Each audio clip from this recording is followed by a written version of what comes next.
દર્શક મિત્રો, news of કચ્છમાં આપનું સ્વાગત છે। હું નવીન મહેતા। જોઈએ આજના સમાચાર।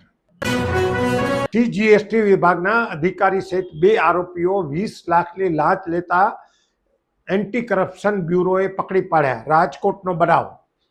રાજકોટ શહેર દ્વારા ગોઠવાયેલા સફળ ટ્રેપ દરમિયાન સીજીએસટી વિભાગના અધિકારી સહિત 2 આરોપીઓને રૂપિયા 20 લાખની લાંચ સ્વીકારતા ઝડપી પાડવામાં આવ્યા છે। ફરિયાદી તરીકે એક જાગૃત નાગરિકે એસીબીનો સંપર્ક કર્યો હતો। ફરિયાદ અનુસાર સીજીએસટી કચેરીમાં ફરિયાદી સામે જીએસટી ન ભરવા તથા ખોટા બિલ બનાવવાના કેસની કાર્યવાહી ચાલી રહી હતી। આ કેસમાં રાહત આપવાના તથા મોટો કેસ ન કરવાના બદલામાં આરોપી મુકેશકુમાર મનબોધકુમાર ઉંમર વર્ષ 43 સુપ્રિન્ટેન્ડન્ટ સીજીએસટી રાજકોટ દ્વારા રૂપિયા 25 લાખની લાંચની માંગણી કરવામાં આવી હતી। જે બાદ વાતચીતમાં રૂપિયા 20 લાખ પર સોદો નક્કી થયો હતો। આ રકમ આરોપી આકાશ રમેશભાઈ કલોલિયા ઉંમર વર્ષ 33 ટેક્સ કન્સલ્ટન્ટ મારફતે આપવાની સૂચના આપવામાં આવી હતી। ફરિયાદી લાંચ આપવા ઈચ્છતા ન હોવાથી એસીબીમાં ફરિયાદ નોંધાવી હતી।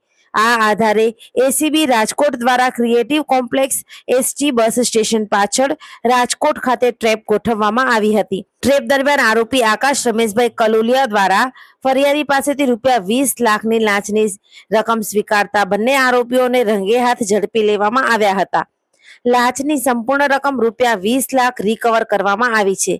આ કાર્યવાહી પોલીસ ઇન્સ્પેક્ટર એ ખોખર એસીબી રાજકોટ શહેરના માર્ગદર્શન હેઠળ હાથ ધરવામાં આવી હતી।